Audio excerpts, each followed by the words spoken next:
responsabilidad total por parte del empleador, tanto en la parte económica como legal, y también hemos mencionado este derecho de acción, chicos, que lo he tomado prestado de conceptos del derecho procesal, pero es importante que ustedes entiendan, porque no solamente el parte de ese taller es dar conocimiento, sino también cómo uno podría defenderse en algunos aspectos cuando firme documentos que van en contra de la integridad, cuando van en contra o por un tema coactivo, por ejemplo, de coacción, pues este derecho de acción les va a ayudar muchísimo, ¿no?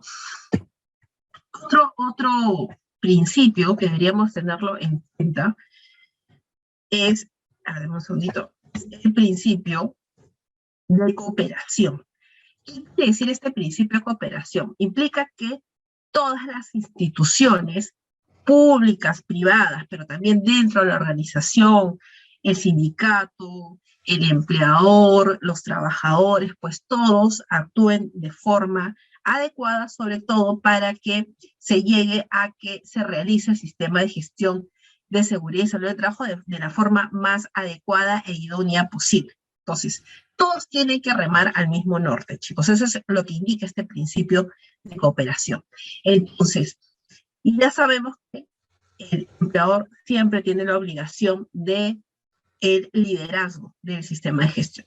Pero ¿qué pasa cuando no hay una norma directa que te indica que el empleador realmente no es responsable de algún proceso? Por ejemplo, en el caso de la convocatoria para elecciones del Comité de Seguridad y Salud en el Trabajo, en diciembre del año pasado se publicó la Resolución Ministerial 245-2021, donde amplía la connotación de un sindicato, para no solamente quien convoca va a ser un sindicato mayoritario, es decir, el que tiene como integrantes el 50% más uno, sino también podría ser el más representativo, es decir, el que son dos minoritarios, pero quien tiene el mayor o la mayor cantidad de miembros, ese es el que va a hacer la convocatoria, o en todo caso un sindicato minoritario, pues también va a realizar la convocatoria. Entonces, en pocas palabras, una empresa que tenga un sindicato minoritario, mayoritario o representativo,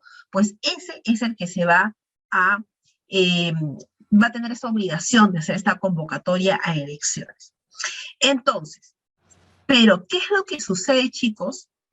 Y aquí estoy incluyendo el principio de cooperación. Si es que el sindicato, el cual tiene esta obligación a través de la RM 245-2021, no quiere realizar o en el tiempo establecido no realiza la convocatoria de elecciones, ¿quién tendría que asumir todo el proceso de la convocatoria de elecciones? Bajo un principio de cooperación, acuérdense, instituciones, el empleador, el sindicato, los representantes de los trabajadores, ¿quién tendría que asumir si es que la obligación, hay una obligación con una ley establecida, pero sin embargo el sindicato no lo realiza? ¿Quién tendrá que hacerlo? El empleador. Así es. Entonces, principio de cooperación, entiendan, por favor, puede ser que una norma indique diferentes instituciones que tienen corresponsabilidad, etcétera, pero siempre, ¿quién va a estar ahí, chicos, responsable de todo? El empleador. Por mucho que una norma no lo indique, no lo indica, pues también el empleador tendría que asumir, porque tiene que asumir un liderazgo integral, un liderazgo total.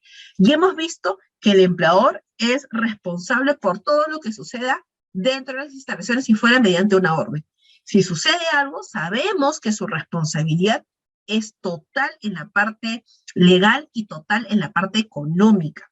Y obviamente la parte económica es que tiene que cubrir al 100%, obviamente lo que indique un informe médico, ¿cierto?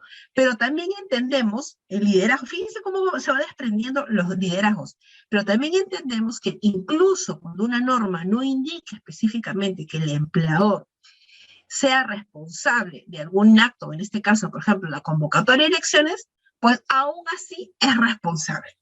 Obviamente, si no hay un sindicato, pues directamente va a haber una responsabilidad del empleador de realizar la convocatoria de elecciones. Este ejemplo sea sobre todo cuando hay un sindicato.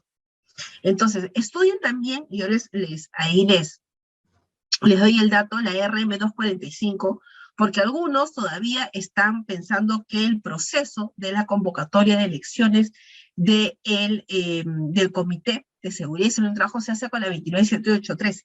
Sí, sí y no. Sí, en el sentido que hay una obligación, que hay un comité, si es que hay más de 20 y menos de 20, un supervisor o subcomité, pero el proceso ya quedó establecido en una resolución ministerial que ustedes ya deberían de, a esas alturas, tenerlas ya bastante en cuenta, ¿no? Si no la tienen así, por favor, se las pongo en todo caso en el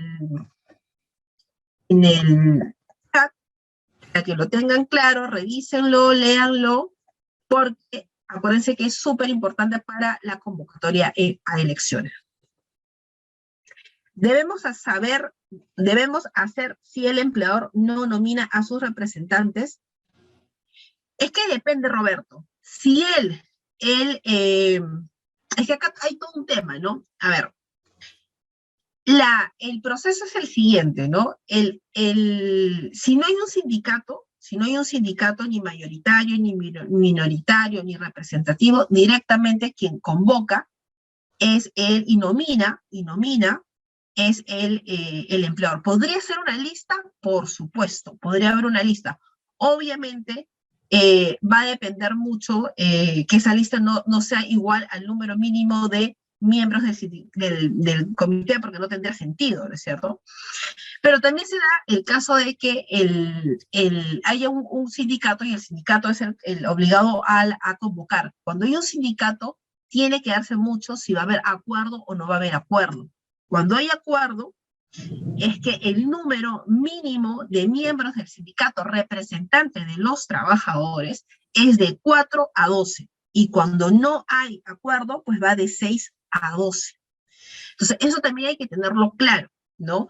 Entonces, se tiene que también indicar que si se tiene acuerdo, pues es mucho más fácil que se nomine, porque puede haber una plancha también, ¿no es cierto? Puede indicar una plancha. Obviamente, se han indicado que el empleador, que va a haber, no sé, que va a haber en la comunicación, que va a haber 8 miembros, y está indicando también que hay 50 posibles candidatos, y el sindicato está en desacuerdo, o no responde la carta, pues quiere decir que está en desacuerdo y por lo tanto tendrá que presentar otra comunicación, ¿no? Y en esa comunicación ya no va a depender mucho del número de personas máximas, sino va a depender mucho del número total de trabajadores que tiene la empresa para saber cuánto es el máximo de miembros del comité que va a tener, en este caso, conformado, representado de los trabajadores, ¿no? Entonces va a depender mucho, ¿no? Va a depender mucho. Si ya tenían sindicato, ya se realizó la selección, es que va a depender mucho, ¿no? Acuérdense que un sindicato es obligatorio, que tiene que hacer la convocatoria de elecciones incluso antes de la 245, ¿eh? Porque la 245 te hablaba también de un sindicato, pero del mayoritario. Ahora, a partir de diciembre, ya abre incluso para los minoritarios. Antes, los minoritarios no convocaban a elecciones. Ahora sí se ha ampliado y por lo tanto, a partir de diciembre ya deberían, ¿cierto? La finalidad del comité es obviamente hacer el seguimiento de todas las obligaciones del sistema de gestión de seguridad y salud en el trabajo. Y los subcomités, acuérdense que también se conforma con 20 trabajadores y uno va a elegir entre un comité y un subcomité dependiendo de la complejidad. Acuérdense que un comité no se elige porque por un tema cronológico o por el primero que se creó, no, sino que el mismo empleador decide cuál va a ser un comité y cuál va a ser un subcomité. Porque un comité, vamos a llamar que es un comité principal, y los subcomités son los que van a coordinar con el comité. Lo cierto es que ambos tienen que sobrepasar los 20 trabajadores, ¿no? Entonces, eso es importante, chicos. A ver si es que me estoy olvidando de alguna pregunta. Pero esa es la finalidad, chicos. El comité lo que va a hacer es, ni bien se conforme el comité, tiene que firmar todos los documentos obligatorios Acá estoy hablando pues de la política, del mapa de riesgo, de las capacitaciones, de lo que se va a tener, de identificación de peligros y riesgos, de hacer el seguimiento de las investigaciones, si es que hay algo que no está dentro de, digamos, de la agenda, pues, y que es importante, pues lo va a incluir, ¿no? Entonces son funciones propias del comité. Es obligatorio que en una empresa MIPE o hay un sindicato, es que el sindicato tiene otra naturaleza, María Elena. El sindicato tiene que ver con derecho colectivo, no tiene que ver con seguridad y salud en el trabajo. El sindicato es un derecho fundamental en el cual varias personas se reúnen más que todo para mejorar su situación laboral, ¿no? Si este grupo, porque hay varios tipos de sindicatos, hay sindicato de empresa, hay sindicato de actividad, hay sindicato por gremio, por oficios varios, etc. El que más abunda en el Perú es el sindicato de empresa. Entonces, el sindicato de empresa se conforma con 20 trabajadores. Entonces, si todos están alineados en que van a conformar un sindicato, pues se conforma. Acuérdense que es un derecho fundamental, eso tiene que ver con la libertad sindical, ¿no? Entonces no tiene mucho que ver el tema de seguridad y salud del trabajo, ni es una micro, una pequeña con un sindicato. Simplemente si 20 personas quieren mejorar su situación por X razones y se constituyen, etcétera, pues libertad sindical, de hecho fundamental, se realiza un sindicato. O sea, no tiene nada que ver si es pyme, micro, mediana, pequeña, no tiene nada que ver eso, es un derecho fundamental, ¿sí? Simplemente se reúnen para mejorar sus condiciones laborales, ¿ok? Entonces, el principio de cooperación implica este término, chicos, que si incluso no estando directamente en una norma, una obligación por parte y para el empleador, si es que el sindicato, que es lo que le corresponde para hacer, en este caso, la convocatoria de elecciones, no lo realiza, pues el empleador es el responsable bajo este principio de cooperación. Otro ejemplo, por ejemplo, de lo que no se debe de hacer es lo que estábamos comentando de arcos dorados. Cooperación, chicos. Habíamos comentado que SUNAFIL no realizó ningún tipo de investigación, más bien lo archivó. El Poder Judicial lo archivó y Fiscalía lo archivó. Pregunto yo, ¿se cumplió con el principio de cooperación? De responsabilidad ya hemos visto que no, porque la parte legal, si bien cierto, podría ser que la parte económica se cumplió, pero la parte legal no. Pero vamos con el otro principio, acuérdense que todos tienen que cumplirse. Principio de cooperación. ¿Cumplió SUNAFIL con sus funciones? No. ¿El Poder Judicial? No. Entonces, si me voy también por este principio, tampoco lo estaría cumpliendo con lo que dictaminó SUNAFIL, con lo que dictaminó, en este caso, Fiscalía, ¿no? Así es, no cumplió, no, ninguno cumplió. Dos principios, y obviamente si uno va, pues el principio de prevención, ¿lo cumplió? Pues tampoco, porque habían comentado los chicos que constantemente habían informado de estas dolencias, estos incumplimientos en temas de seguridad y salud en el trabajo, y el inspector le informaba al dueño de la franquicia, y el dueño de la franquicia pues hacía caso omiso. Por lo tanto, vamos viendo que los varios principios, no solamente uno, sino varios principios, no se estarían cumpliendo, lo que agravaría la situación. Acuérdense que un principio no incumple y ya está, no hay más. Pero en este caso, en el de arcos dorados, vamos a ver que ninguno cumplió, ninguno de los principios se cumple, ¿no? Ok, entonces vamos con otro principio que me parece también súper interesante, que es el principio de información y de capacitación, y aquí viene con el tema y el famoso hiper. Acuérdense que el empleador tiene la obligación de informar y capacitar, y vamos a poner otro más que es evaluar, a todas las personas que sean en el centro de labores o centro de operaciones de sus peligros y de sus riesgos. Es obligatorio. Entonces, es obligatorio, más o menos para que ustedes entiendan, habíamos comentado que todos tienen una obligación de hacer un sistema de gestión, ¿cierto, chicos? Un sistema de gestión lo vamos a poner como un marco. Todos tienen que hacer un sistema de gestión de seguridad y salud en el trabajo, ¿no es cierto? Todas las personas que estén dentro de las instalaciones, ¿no es cierto? Dentro de las instalaciones tienen que estar seguras y saludables y Si es fuera, mediante una orden. ¿No es cierto? ¿Ok? Hasta ahí, todo bien.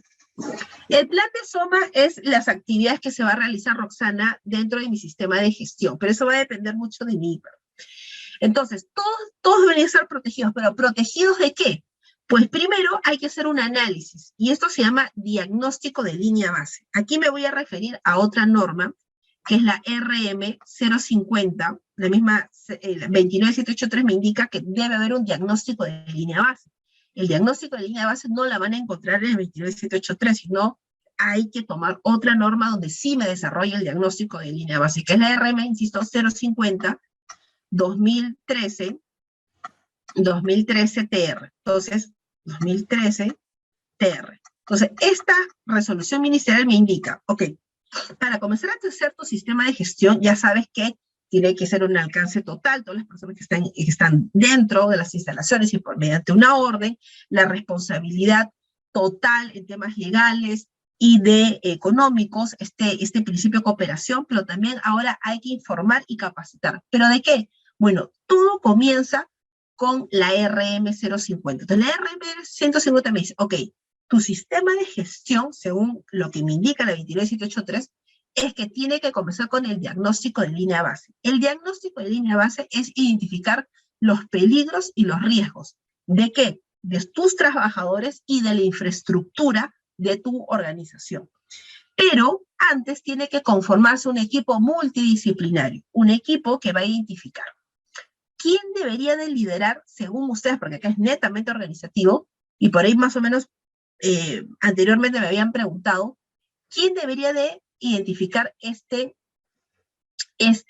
comité de identificación, no comité de seguridad y salud en el trabajo, chicos? O sea, hay otro comité.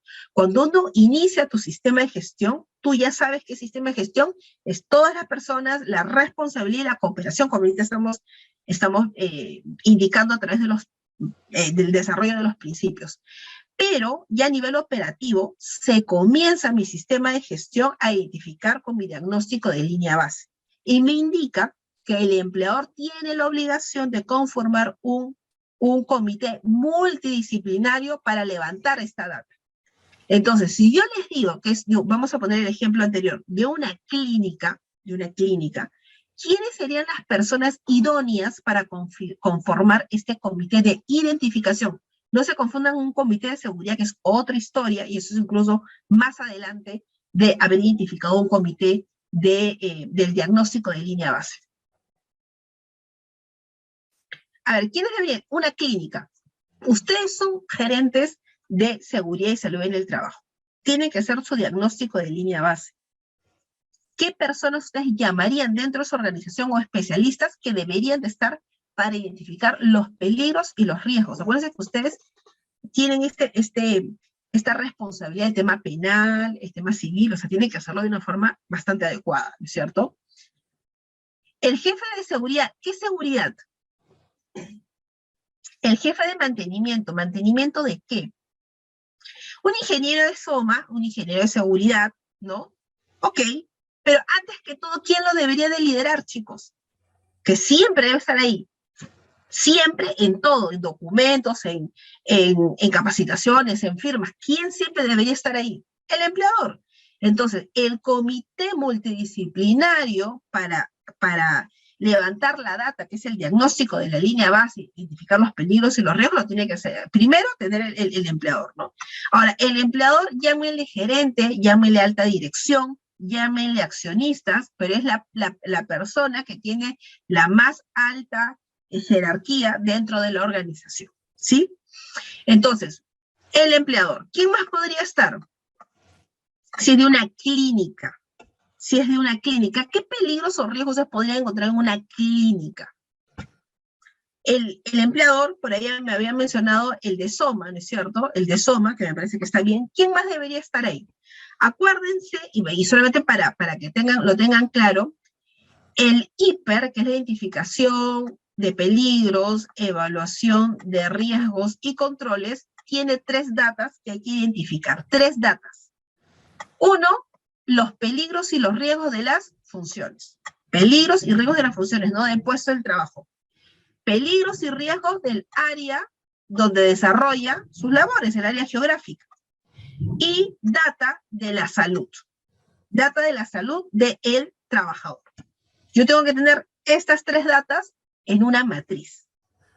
¿Sí? Entonces, por eso que les digo que el hiper no solamente son funciones, es el área geográfica, la parte ergonómica, por ejemplo, o la parte de la salud. Si yo sé la parte de la salud, pues yo voy a prevenir, ¿no? Porque entiendo que hay un peligro de alguna enfermedad del empleador y del trabajador, y por lo tanto no lo voy a exigir que realice alguna actividad, ¿cierto?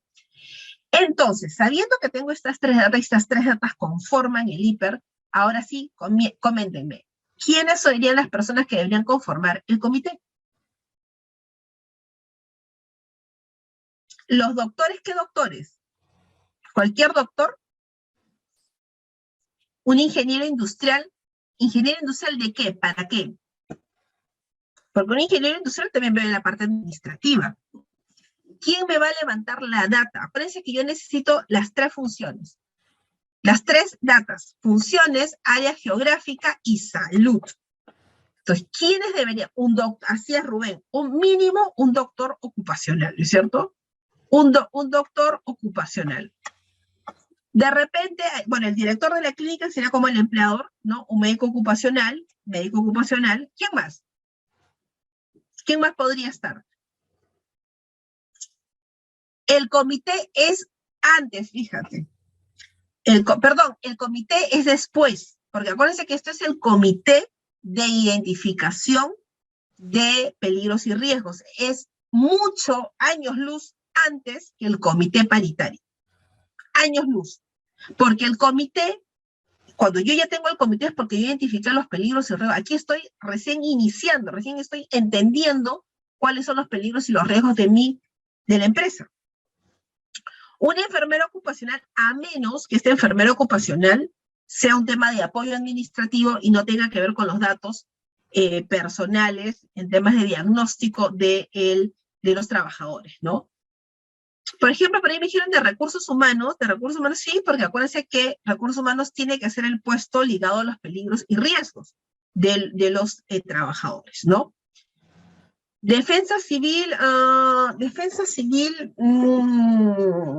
acuérdense que hay un tema bien de data confidencial, entonces solamente las personas necesarias deberían de realizar, o de estar en todo caso, ¿no? Entonces, este comité, chicos, este comité de levantamiento del diagnóstico de línea base, me va a indicar el operario.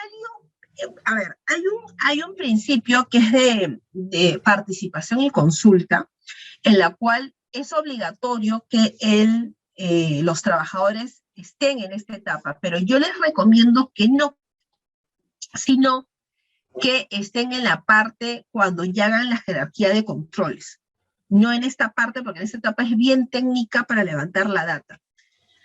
El Comité de Seguridad y Salud del Trabajo no es esto, chicos. Esto, lo que estoy comentando de la RM050, que es el diagnóstico de la línea de base, que es algo obligatorio, incluso es más simple que un hiper, es más simple, es la parte inicial, es el comité del diagnóstico de línea base. Comité de diagnóstico de línea base. Es muy distinto al comité paritario y bipartito, es distinto. Insisto, es el comité de seguridad y salud del trabajo es posterior. ¿Por qué? Porque yo identifiqué los peligros y los riesgos. Aquí recién estoy identificándolos, no sé cuál es, pero tengo que tener un equipo multidisciplinario para poder entender los peligros y los riesgos. Entonces, una vez que yo tengo estos peligros y los riesgos, voy a tener, acuérdense de la parte de las funciones, del área geográfica y de la salud, pues yo recién voy a hacer una jerarquía de controles. La jerarquía de controles está en eliminar, en sustituir, en cambiar, y al final entregar los equipos de protección personal. Al final entrego los equipos de protección personal. Obviamente cuando yo hago la jerarquía de controles es porque he reducido el riesgo. Acuérdense que el riesgo es un tema que se multiplica, la probabilidad por la severidad. Ya en su momento ya lo desarrollaremos en el diplomado a cabalidad cómo es esta multiplicación. Por un tema de tiempo aquí sí es bastante amplio realizarlo, pero sí es importante que cuando uno entregue los equipos de protección personal se haga ya con un riesgo moderado, un riesgo en el cual el trabajador o la trabajadora puede elaborar y no tiene un riesgo crítico, que el riesgo crítico es lo mismo que muerte o fallecimiento. Entonces uno tiene que ir reduciendo con esta jerarquía de controles y llegar a un riesgo moderado. Entonces, cuando uno ha identificado los peligros y los riesgos, la jerarquía de controles, ya tengo la data, pues recién, chicos, cuando tengo la data, puedo saber, y ahora ustedes, a ver si me siguen, puedo saber los temas que voy a tener en las capacitaciones. ¿Por qué les digo que es tan importante identificar el hiper y el diagnóstico de la línea base? Así es, los EPPs es lo último que se entrega. No es que uno diga que no se vaya a entregar, no, es lo último, pero de acuerdo a un riesgo residual. No es porque es un riesgo crítico y digo, no puedo, no hago ningún esfuerzo, no puedo, y le entrego los equipos de protección. No, tengo que haber hecho un trabajo para poder identificar los equipos de protección, pero con un riesgo residual moderado. Entonces, insisto, si yo sé los peligros y los riesgos, los controles, etcétera, yo ya tengo mi data, ¿puedo saber, chicos, qué capacitación voy a realizar a los trabajadores? Si yo sé que tengo peligros de algunas áreas que tienen insumos químicos, no sé, ¿puedo saber qué tipo de controles podría hacer para estos trabajadores? Por supuesto, podría saber los temas en los que los voy a capacitar. Entonces, entiendan lo importante que es primero en mi sistema de gestión de seguridad y salud del trabajo, priorizar la información del hiper. El hiper me va a dar información de los temas que voy a tener en las capacitaciones, las evaluaciones. Voy a saber cuánto es el presupuesto. Si yo no he identificado los peligros y los riesgos, ¿cómo voy a identificar cuánto es el monto del presupuesto de realizar mi sistema de gestión? ¿A cuántos voy a realizar el EMO, el examen médico ocupacional? No lo sé, porque no sé los peligros, los riesgos, no sé si es administrativo, si es un peligro, no sé, pues de riesgo, no lo sé. Entonces, por eso que es tan importante hacer este diagnóstico de línea base, la data, y esto me va a llevar a el tema de incluso de las funciones que tiene el comité. ¿Por qué? Porque ahora sé los peligros y los riesgos. Si yo sé los peligros y los riesgos, pues voy a entender realmente y a cabalidad lo que tiene que hacer el Comité de Seguridad y Salud en el Trabajo. Sé lo que tiene que realizar, sé los documentos que tiene que firmar, sé los registros que tiene que llenar. Entonces comienzo a entender las obligaciones que tiene, pero todo esto aparece, chicos, ¿de dónde? Pues de entender cuáles son los peligros y los riesgos, mi hiper. De acuerdo al trabajo a realizar, es que depende del trabajo, del riesgo y de la salud. Por eso que les estaba comentando que el hiper tiene estas 3 datas. Si yo sé que una persona, por eso que le digo que el hiper tiene 3 datas, funciones, no solamente es trabajo, funciones, área geográfica y salud. Si yo sé que una persona tiene una miocarditis, esa persona podría realizar labores de buceo. Miocarditis, siempre está ahí. Labores de buceo, no. Por ejemplo, es contraproducente. ¿Por qué? Porque he identificado la data de la salud de esta persona, que es de riesgo, ¿no es cierto? Por lo tanto, no le puedo dar un puesto, una función, un desarrollo de función, porque tengo la data. Entonces, la data me ayuda a regular, ¿no? ¿Qué es lo que esta persona puede o no puede realizar? Ese trabajador puede o no puede realizar. ¿Dónde va a estar? ¿Cuál es el área de desarrollo del trabajo que debe de tener? ¿No? Entonces, importante tener esta data. Entonces, por ejemplo, si sé que esta persona tiene una miocarditis, por ejemplo, sé que no puede realizar determinadas funciones. Ahora, su área geográfica, es decir, podría ser buzo esta persona, lo he contratado para buzo, pero he identificado después del contrato y a través del EMO que tiene una miocarditis aguda, ¿ya? Para ponerla bien exagerada. ¿Debería de estar en el puesto o lo podría cambiar?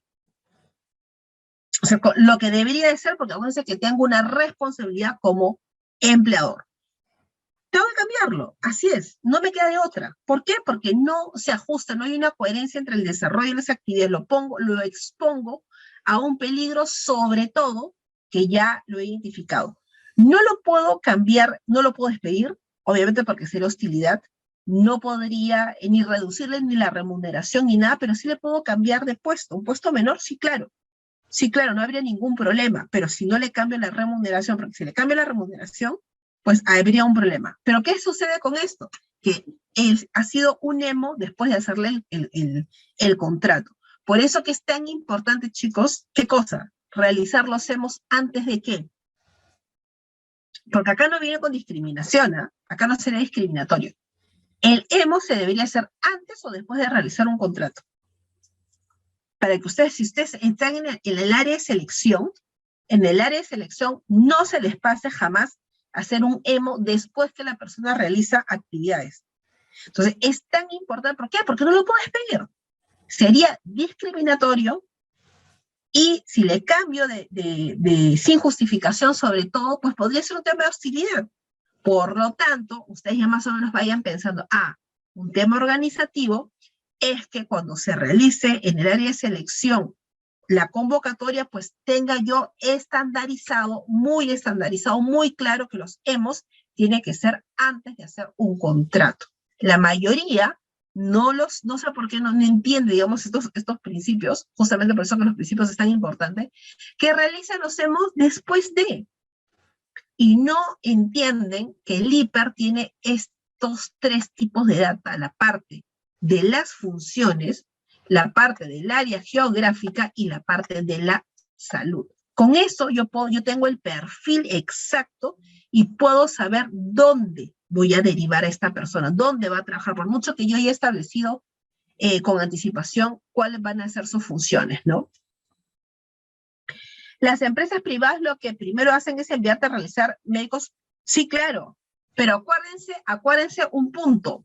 Todas las empresas, Angélica, todas las empresas lo realizan, o las empresas que son de riesgo. Las empresas que son de no riesgo lo realizan. ¿Alguien sabe? Acuérdense que hay un EMO pre, un EMO periódico y un EMO post. En el caso de una empresa de riesgo, el antes, durante y después es obligatorio. Una empresa de riesgo es obligatorio siempre. Pero cuando no es obligatorio, solamente es en el periódico. Y aparte, por un tema de inversión o que piensan que es un gasto, no lo realizan. No lo realizan. Entonces, en un tema de riesgo sí lo tienen que hacer, pero cuando no es de riesgo no lo hacen. Claro, en una minera, por ejemplo, es obligatorio, ¿no? Es obligatorio.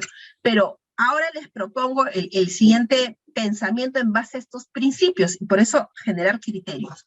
Con lo que les he comentado, el tema de estas tres datas, estratégicamente, ¿qué es lo más idóneo?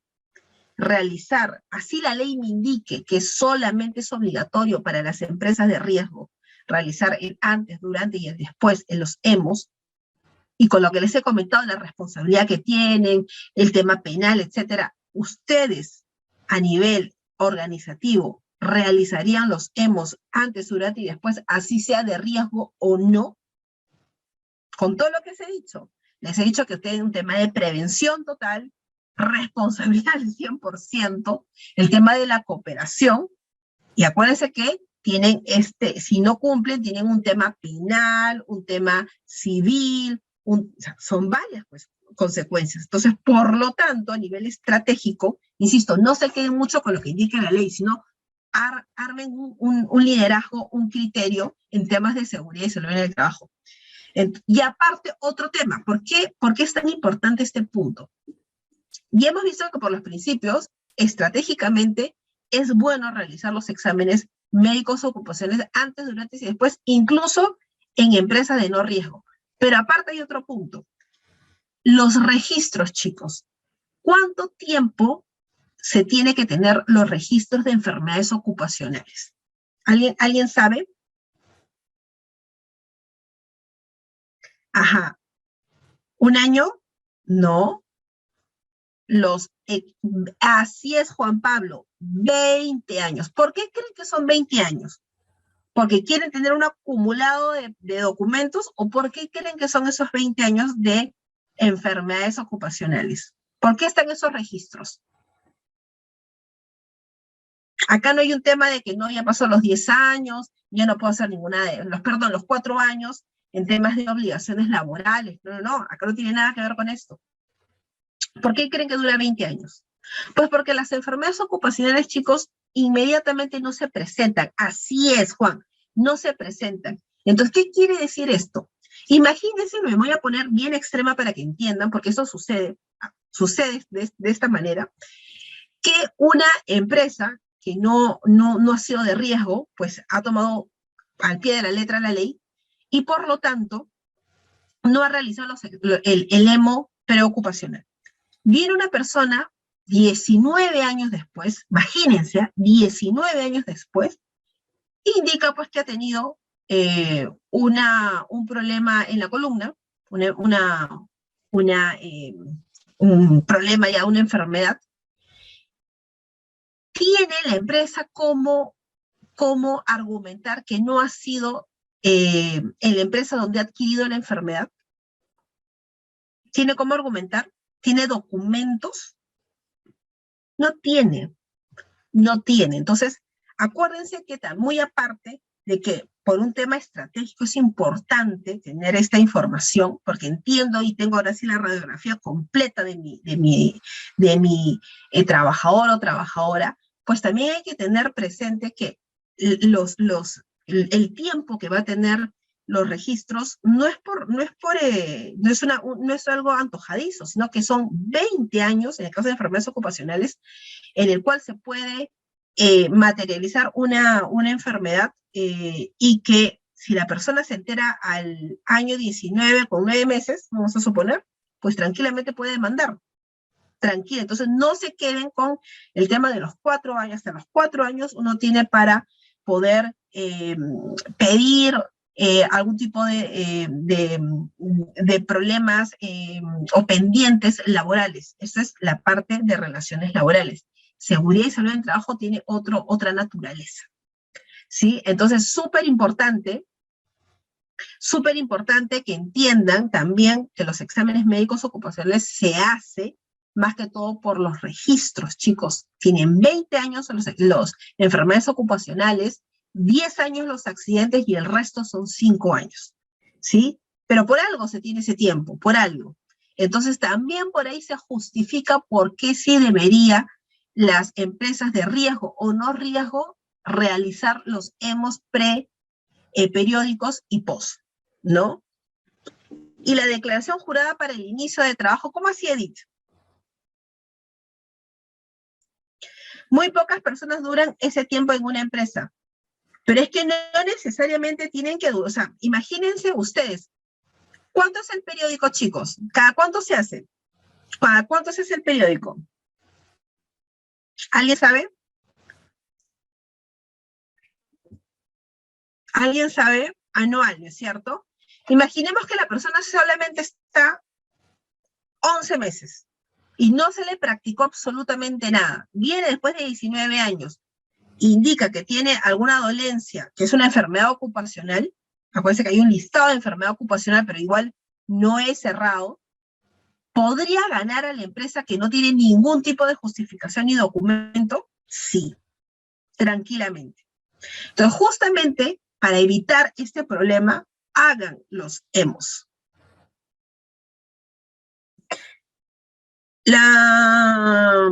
No, es obligatorio para todos, es obligatorio el periódico, ¿sí? El periódico, o sea, anual es obligatorio. Cuando es de alto riesgo, es el el periódico y el de salida. Sin embargo, por lo que les estoy comentando, es importante que se hagan los 3, ¿no? Que se hagan los 3 porque, pues, en los registros me ayudan a entender que en cualquier momento y durante 20 años, esta persona trabajadora o ex trabajador pues, podría denunciarme por una enfermedad que yo ni le he tenido mapeada y sobre todo que no tengo ningún documento que justifique algo en contra.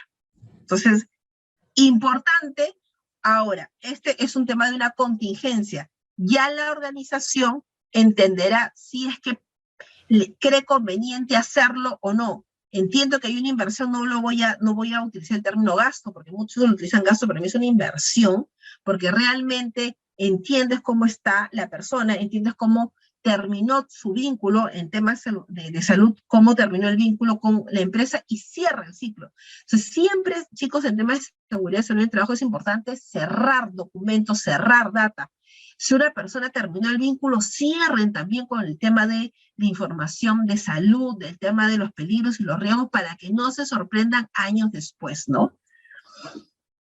Si el trabajador no desea pasar examen médico de salida, ¿la empresa tiene algún medio para defenderse? Sí, una carta notarial, ¿no? Una carta notarial indicando que la persona no quiere realizar el examen de salida. Ahora, es obligatorio cuando es de riesgo, igual carta notarial. Como una carta notarial ya queda bastante zanjado de que ustedes han cumplido, la empresa cumplió ha sido diligente, está cumpliendo con la obligación, sin embargo, el empleador no lo quiere y le mandan una carta notarial indicando que tiene máximo 48 horas para poder hacerse el examen médico. Si no quiere, pues le envían otra carta notarial en la cual indican en la clínica que no se apersonó, obviamente con la documentación, etcétera, y que obviamente dan por cerrado y cualquier cosa es responsabilidad del empleador, perdón, del trabajador. Con esto cierran, pero siempre traten de cerrar con cartas notariales, ¿no?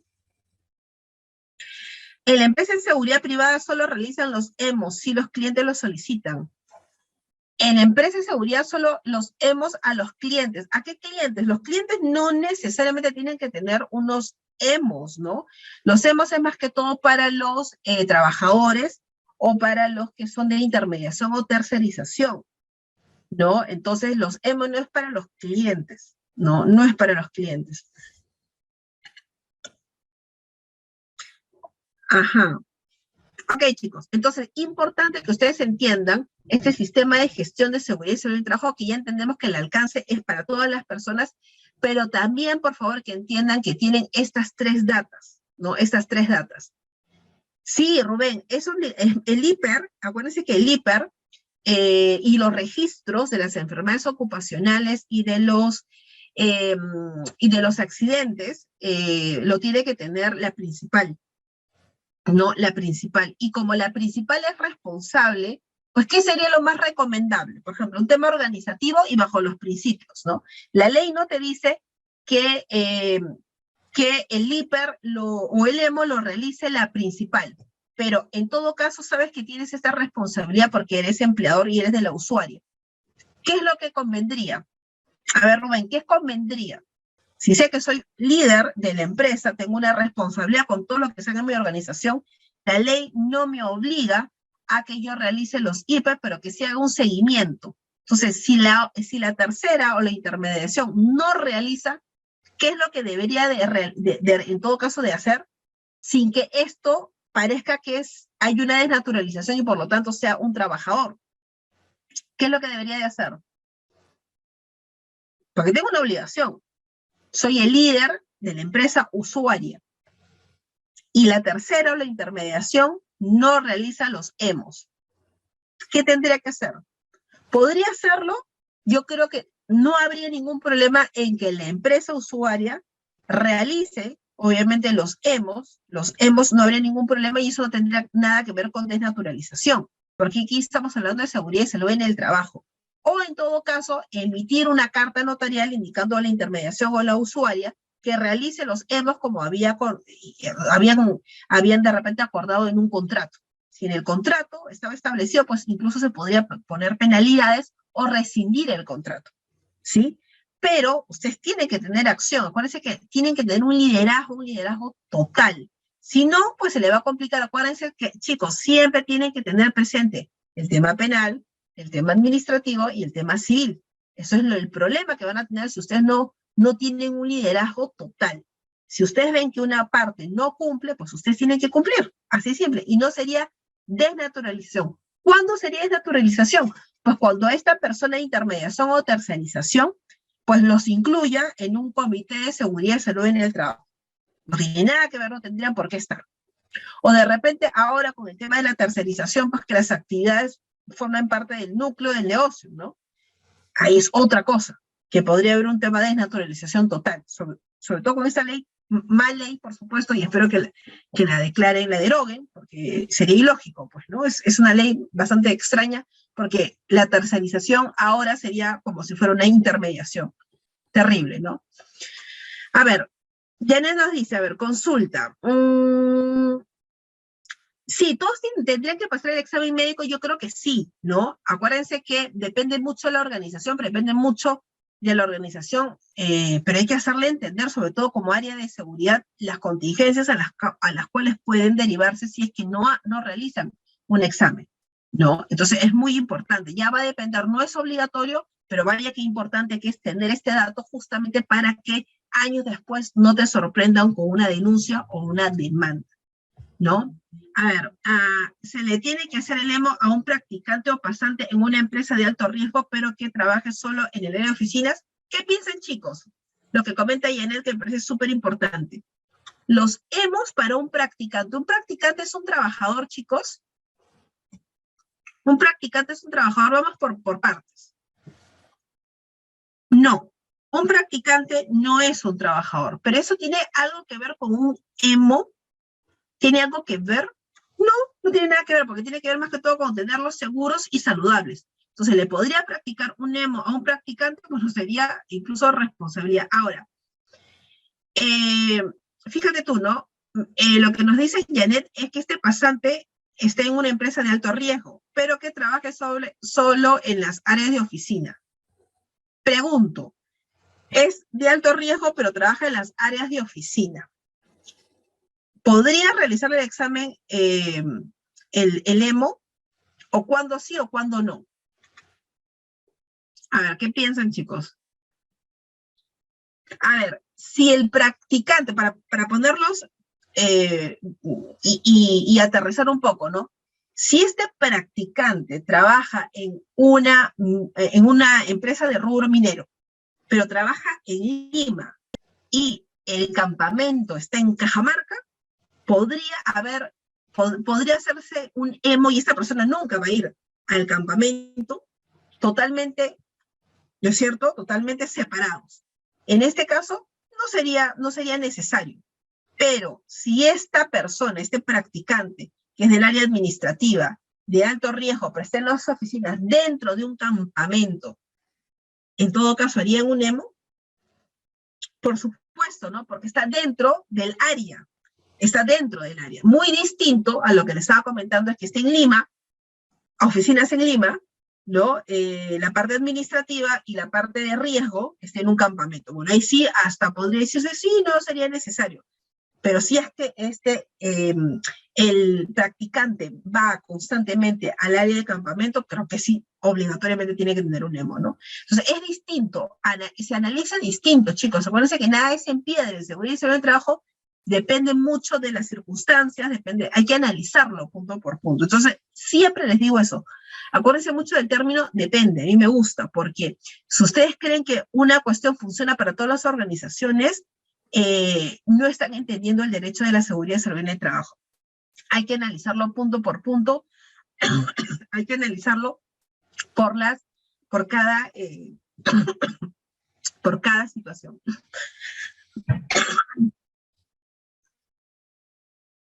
Porque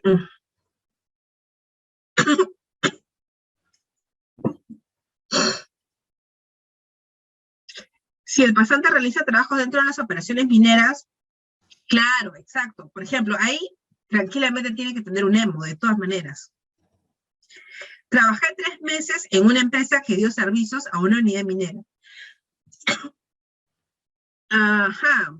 Ahí, en todo caso, Pablo, tendrían que hacer un EMO. Por ejemplo, Pablo nos comenta que trabajó en una empresa minera por 3 meses y no le hicieron el EMO, no le practicaron el EMO.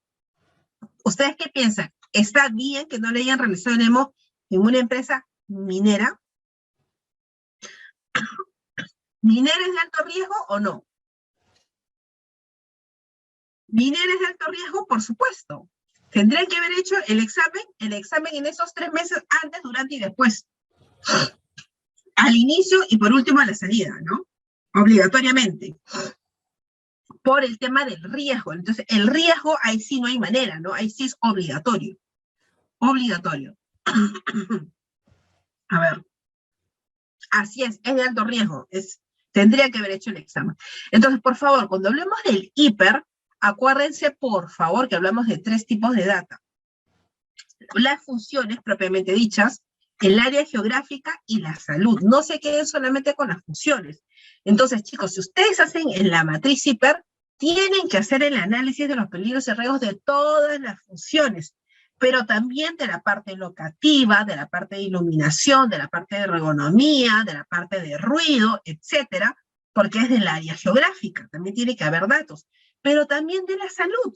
El tema del COVID, si es una mujer, por ejemplo, en la parte si está gestando o no, y de los peligros y los riesgos que han encontrado, por ejemplo, en los hemos. Entonces, acuérdense, por favor, que esa matriz hiper tiene que contener obligatoriamente estas 3 datas, no solamente las funciones. La mayoría presenta en la matriz hiper las funciones. Acuérdense, chicos, la parte de iluminación, ¿podría haber un problema, chicos, con el tema de la iluminación? Por supuesto. Por supuesto, entonces hay un problema, por ejemplo, que yo tenga, no sé, no tengo una buena iluminación, o de repente no tenga pues a 20 o 30 centímetros mi laptop, pues me va a hacer que yo tenga ergonómicamente una posición inadecuada. ¿Es un peligro? Es un peligro. Entonces, ¿debe estar dentro de mi hiper? Debería de estar dentro de mi hiper. Totalmente. ¿Qué sucede si un trabajador renuncia a sus labores en el área de almacén por 11 años, ¿ok? En el rubro de hidrocarburos. ¿Es necesario hacerle un NEMO? Por supuesto. No tiene nada que ver la renuncia. Es una obligación, es desvínculo, y el desvínculo puede ser renuncia, despido, puede ser mutuo disenso. No, es indiferente. Obligatoriamente tiene que realizarlo. Y acuérdense, por el rubro hidrocarburos es obligatorio, ¿no? Puede denunciar, por supuesto, pero acuérdense que para denunciar tienen que tener, ¿qué cosa, chicos? Porque la enfermedad es una enfermedad ocupacional que ¿quién solamente te da este diagnóstico? Maritza, ¿quién te da solamente un diagnóstico de una enfermedad ocupacional? No es lo que yo creo, lo que yo pienso, no. ¿Quién me da y después de 11 años, ¿no es cierto? ¿Quién me lo da?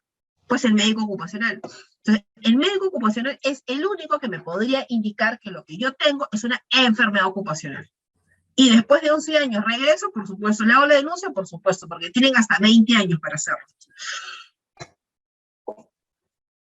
O hidrocarburos, así es, hidrocarburos es obligatorio, chicos. Acuérdense que a partir del 24 de agosto han ampliado a 70 actividades de alto riesgo. Antes eran 200, ahora hay 270 actividades de alto riesgo. Por ahí ustedes, pero acuérdense que a partir del 24 de agosto, ¿sí? O sea, de acá un mes más o menos, pero el tema de hidrocarburos es de alto riesgo. Para aquellos que no están muy familiarizados, pues lean la ley, chicos, para poder identificar qué rubro. Pero hay algunos rubros que son bastante fáciles, por ejemplo, hidrocarburos, minería, pesquería, industria, textil, pues son de rubro de alto riesgo, ¿no? Y por lo tanto, ellos sí deberían hacer antes, durante y después. Y el MINSA debe realizar los hemos. A ver, para que quede claro, chicos, todos deberíamos tener un sistema de gestión de seguridad y salud en el trabajo, solamente para que quede claro. Todos deberíamos tener un sistema de gestión, sea privado, público, persona natural con negocio, exacto. El MINSA, ¿dónde se encuentra, chicos? En el sector público o privado. Sector público, ¿no es cierto? Por lo tanto, ¿debería de realizarse un EMO? Por supuesto, chicos, por supuesto. Y el MINSA, ¿de qué rubro es el MINSA, chicos? ¿De qué rubro es el MINSA? Salud, así es. Entonces, al menos el periódico debería de estar, al menos. Ahora, si estás en la primera línea, en la segunda línea, pues al inicio, en periódico y al finalizar, ¿no es cierto? Entonces, obligatoriamente, entonces, acuérdense que cualquier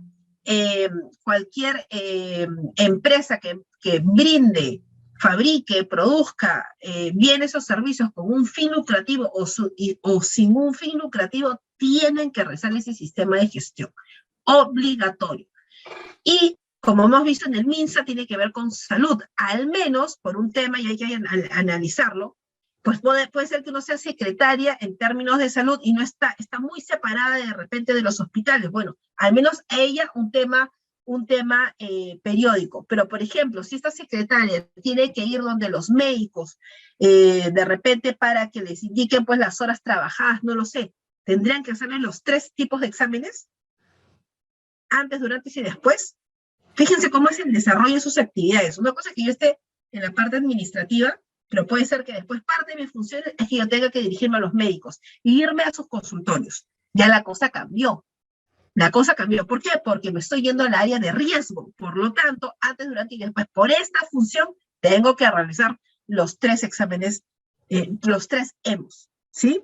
Depende mucho, chicos. Analicen punto por punto. No se queden porque la persona es administrativa. Sí, claro. Pero la persona es administrativa. Pero yo sé que el puesto de trabajo es que se va a quedar ahí. No, pero una vez al año tiene que ir. Bueno, ya, por esa vez al año tienen que hacer los exámenes, los 3 tipos de exámenes. Entonces tienen que analizar, chicos, las funciones. Es importante que se analicen las funciones. ¿Ok? Entonces, hemos visto este principio, chicos, de información y capacitación, ¿no? Es súper importante. Entonces, aquí, interesante, yo estaba leyendo esta resolución de SUNAFIL, chicos, en el cual, por ejemplo, te indican, ¿no? Un poquito lo que estábamos hablando de acerca del IPER, ¿no? Fíjense ustedes, y sobre todo la capacitación, tiene que ver capacitación y evaluación del IPER. Eso es importante, no solamente capacitar, sino que en la evaluación uno puede entender si es que la persona interiorizó el tema. Pero aparte, acuérdense que el IPER es individual. El IPER no se hace por grupo, no se hace por operarios, por administrativos, no, es por persona, ¿no es cierto? Porque no todos tienen la misma salud, no todos tienen las mismas funciones, no todos tienen el mismo área geográfica de desarrollo de actividades. Y aquí, en esa resolución, lo menciona muy bien, ¿no? Solamente para que ustedes queden, solamente para recalcar lo importante, ¿no? En esa resolución dice, ¿no? Sin embargo, de la revisión de esto se advierte que en cuanto a la primera, estaban hablando de la primera resolución, versa sobre las capacitaciones en seguridad y salud en el trabajo y tipos de peligros existentes, de forma general. Te dicen que no debería ser de forma general, ¿no? Toda vez que tuvo como participantes a trabajadores que laboran en diferentes áreas y con diferentes puestos de trabajo, almacén, despacho, auxiliar, ¿no? Auxiliar de reporte. Para que ustedes entiendan que cuando uno realiza el IPER, chicos, y la capacitación y la evaluación, ¿cómo debería ser?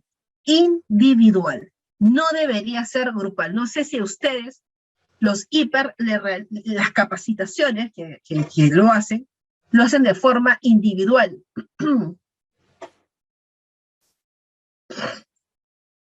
Consulta, ¿con cuántos trabajadores debe contar una empresa para que sea obligatorio el EMO o el IPER? Chicos, si tiene una empresa 2 trabajadores, yo podría decir que no podría hacerle un IPER. Yo tengo una obligación de identificar los peligros y los riesgos. Es obligatorio, porque esta información del IPER me va a dar la data para hacer mi sistema de gestión. ¿Tiene algo que ver el número de trabajadores para saber si el IPER es obligatorio o no? No. Si le estoy comentando, si una persona natural con negocio tiene que hacer su sistema de gestión, una de las obligaciones es hacer el IPER. Por lo tanto, esa persona que es vendedora, que hace todo el rubro, todos los rubros del vendedor, cobrador, ¿debería tener su IPER? Por supuesto.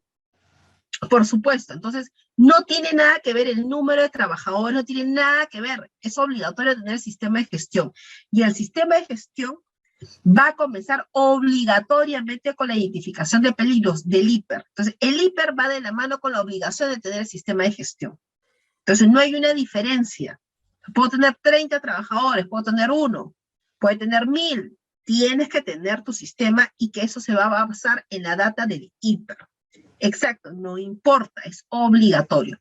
Entonces, cuando yo tengo el IPER, la capacitación que yo tengo que realizar es de manera individual. Individual. Entonces, pregunto, chicos, por ahí alguien me respondió, pero ¿cómo a ustedes los capacitan en el IPER? Sobre todo con la resolución que les estoy presentando, ¿no? Lo hacen en grupo, los llaman a cada uno. ¿Cómo es la capacitación que les hacen en el IPER? Porque estamos viendo que el IPER, y como ya les he dicho, la salud no va a ser igual a la otra. Y acuérdense que la salud, la data de la salud es una data confidencial. Vuelvo a mencionar la 29733.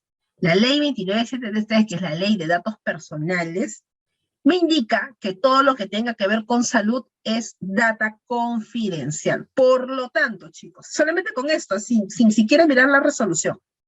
Entonces, cuando hay una capacitación, yo le podría decir, y hay 10 personas, y estamos hablando ahora de una capacitación del IPER, de salud, yo podría decirle, bueno, tú que tienes tal enfermedad, tienes estos peligros, estos riesgos, podría yo decirlo, sabiendo que hay una ley que me indica que hay datos personales que son confidenciales, es decir, que yo solamente le podría decir el diagnóstico a una persona y en privado. En privado, por lo tanto, la capacitación y la evaluación de mi IPER debe de ser individual, no grupal. Entonces, por ahí que indiquen pues los operarios, los administrativos y todos, capacitar a todos, porque todos piensan que tienen la misma peligros y riesgos, eso es falso. Y para que les quede más claro, pues está esta resolución, ¿no? La resolución clarísima, que está indicada como un precedente vinculante, esta de aquí que ha aparecido hace un par de semanas, pues indica, pues no, clarísimamente que el IPER, en este caso, este precedente vinculante se dio porque una empresa de pinturas había capacitado a todo un grupo de personas que incluso lo están describiendo como a personas de almacén, de despacho y auxiliar bueno, dice de reparto, debe ser de reparto, ¿no? Por lo tanto, no debería de ser grupal. Pero, Pablo nos dice, no, pero en las unidades mineras es grupal. Pregunta, una cosa es lo que hace la organización y otra cosa es lo que es la parte legal. Entonces yo quiero que ustedes comiencen de lo legal, a comparar con lo que hacen sus organizaciones. Si la empresa hace, en este caso minero, lo hace grupal, ¿está de acuerdo a lo que yo les estoy indicando y sobre todo mostrando en la resolución? ¿Está de acuerdo? No, no. Que lo haga la minera, que lo haga la empresa, esto no quiere decir que lo que están haciendo son procesos inadecuados, procesos en contra de la ley de seguridad y salud en el trabajo, porque ya hemos identificado, y aparte, lo que nos estoy mostrando es un precedente vinculante, chicos. Obligatorio, las capacitaciones son individuales, pero sin yo siquiera haber mencionado este precedente, ya para que quede más claro el precedente, ¿no? Pero acuérdense un tema, ¿cuáles son las 3 datas, para que les quede súper claro? Las 3 datas que tiene un IPER, funciones, que si quieren las funciones ya díganle pero a todo el mundo, ¿cierto? Funciones, el área geográfica de desarrollo de las actividades, donde están los peligros de iluminación, de ruido, locativos, etcétera, y la de salud. Tengo 3 datas. ¿Cuál es la que no puedo compartir, chicos, con nadie? Con nadie, ¿cuál es? La de salud. La de salud es un dato confidencial, y si no me creen, ingresen a la 29733. Por lo tanto, solamente y sin siquiera irme al presente vinculante, pues la salud es confidencial. Por lo tanto, no puede haber una capacitación grupal. ¿Por qué? Porque voy a informar data que es netamente confidencial. Por mucho que la data sea pues que de repente la persona no tenga nada, eso es indiferente, es una data de salud. O sea, el data confidencial, no porque sea un tema grave, se convierte en confidencial. No, cualquier data de salud, así la persona esté bien, es confidencial. Por lo tanto, la capacitación del hiper es individual. Ahora, sumémosle el presente vinculante que estoy presentándoles, donde deja más que claro lo que yo les estaba comentando, que no, la capacitación no se puede dar por grupo. Aquí lo han hecho de forma general, es una empresa de pinturas muy conocida, es esta resolución, este presente vinculante, en el cual indica que debería ser individual. Si ustedes lo leen, te indica que debería ser individual y no debería ser en forma grupal. ¿Por qué? Porque hay varios puestos que no tienen coincidencia. Sí, chicos, entonces desde ahora, cuando les haga un hiper, una capacitación, por una actualización, por cambios de funciones, etcétera, ¿cómo deberían ser, chicos, y deberían de exigir ustedes? Pues que sea de forma individual, a menos, pues que ya, ok, entiendo que hay un tema de gastos, etcétera, y de inversión, pues por lo tanto, la parte de las funciones podría ser de forma grupal, hasta la parte de, ya si quieren, de la parte del área geográfica, cómo desarrolla, pero lo que no podría ser grupal, ¿qué sería, chicos? ¿Qué es lo que jamás podría ser en una capacitación de IPAR? Así es, Blanca, la salud. Si ustedes están diciendo, tú que tienes A, tú que tienes B, y el médico está ahí, olvídense, acuérdense que incluso, si ustedes lo realizan, tienen un problema penal, por un tema que es, podría haber un tema de discriminación, y el tema de datos personales tiene que ver mucho con la integridad de la persona. Entonces, por lo tanto, se van a enfrascar en una serie de problemas penales solamente por haber difundido en una capacitación que ustedes creen que es inocente, data confidencial. Entonces, si quieren partirlo, pártenlo a la parte de las funciones y del área como una capacitación, pero la parte de la salud sí tiene que ser entrevistada o como un diagnóstico que lo debe de realizar el médico ocupacional, ¿no? Porque no lo puede hacer incluso el ingeniero, el jefe de seguridad, por ejemplo, no podría decir, ok, aquí está tu diagnóstico de salud, por ejemplo. No podría hacerlo, tendría que ser, en este caso, por un tema de competencia, lo tendría que hacer el médico ocupacional. Sí, claro, Nancy, si uno va a la parte administrativa, y es por un tema de la Dirección Nacional de Datos Personales, viene con un tema de, puede ir hasta las 100 o 10.000 UIT, ya multiplique más o menos cuánto sería. Si es por la parte administrativa. Si es por la parte penal, el tema de la confidencialidad está dentro del código penal. Entonces, se complica la situación si es que a alguien se le ocurriese hacer una capacitación con data netamente de salud. Totalmente confidencial, chicos. Sí, habría ahí algún problema.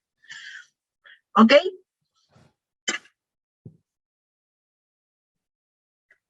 Y la pena va a depender, ¿no? Imagínense que si es un tema confidencial, pero que perjudica la integridad de la persona, podría agravarse, podría ir incluso hasta los 8 años, ¿no es cierto?, del Código Civil, perdón, del Código Penal. Entonces, tengan bien presente que la parte de data de salud va a depender mucho, ¿no? Va a depender mucho qué es lo que contiene, pero desde ya tiene una pena, bien sea en la parte administrativa, bien sea en la parte civil, bien sea en la parte penal. Así es, Mónica, total. Entonces, no lo hagan, chicos. O en todo caso, entiendo que por el tema de gastos, entonces solamente la data de las funciones y del área, pues pueden hacerlo grupal, aunque estoy en desacuerdo porque debería ser individual, pero la parte de la salud debería ser totalmente individual, ¿no? Y terminamos con este principio, chicos, que tiene que ver con el principio de gestión integral, que tiene más o menos que ver con lo que nos había comentado uno de sus compañeros, ¿no?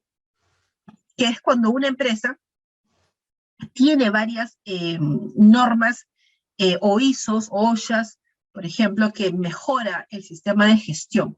Cuando uno, por ejemplo, sabemos que tenemos la ley, ¿no es cierto? La ley 29783, la ley peruana, con la cual uno realiza el sistema de gestión, pues uno puede ir mejorándolo con la ISO 45K, ¿no es cierto? Que es netamente la de seguridad, pero de repente por ahí puede ser la 9001, O puede ser, no sé, pues la de la alimentación, la de seguridad, de alimentación, etcétera. Lo cierto es que cuando hay varios normas internacionales, varios ISO, OSHA, esto se llama sistemas integrados de gestión. Quiere decir que hay varias normas internacionales que están involucrados en los sistemas de la empresa. Lo cierto es que cuando hay varios, ¿quién prima, chicos? ¿Quién es el primero que prima? Si tengo OSHAs, ISOs de calidad, etcétera. La trinorma, si es bien, Carlos. Si tengo la trinorma, que generalmente, ¿cuál es? Medio ambiente, seguridad, por ahí calidad, no lo sé. Si yo tengo la trinorma, ¿cuál va primero, chicos? ¿Cuál va primero? No, porque siempre tiene que ser la 45. En este caso, que esté la 45. Si tiene que estar la 45, chicos, y vamos con las ISO, no sé, pues, ¿cuál prima? ¿Cuál es la primera? ¿Cuál es la primera que debería estar? La 45, así es. Si yo estoy, por ejemplo, con un tema de seguridad alimentaria y estoy con la 45K, pues con la 45K es la que prevalece. Por eso que está acá el principio de gestión integral. Pero si a su vez estoy con la 45K y estoy con la ley peruana, ¿cuál es la que tiene mayor jerarquía? ¿La 45K o la ley peruana? La ley. Entonces, eso es súper importante que ustedes entiendan la jerarquía que hay. Muchas personas entienden que si tienen la ISO, es que voy a irme yo a la ISO y voy a desconocer la ley. No es así. Yo, la 45K acompaña y complementa la ley, no puede ir en contra. Si va en contra, pues desconozco esa cláusula o esa subcláusula que hace incoherencia con la ley. Yo siempre prefiero la ley peruana. ¿Sí, chicos? Exacto, Pablo, porque es más, es un tema obligatorio. Es un tema obligatorio. Entonces, la ley siempre por encima de todo.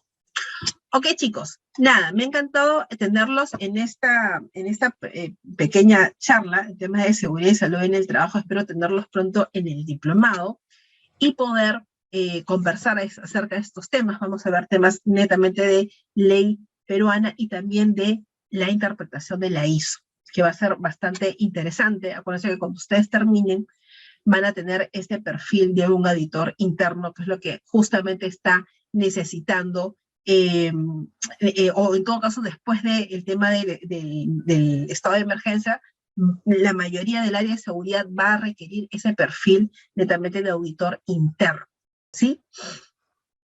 Ok, chicos, les agradezco mucho y ya nos estamos viendo pronto.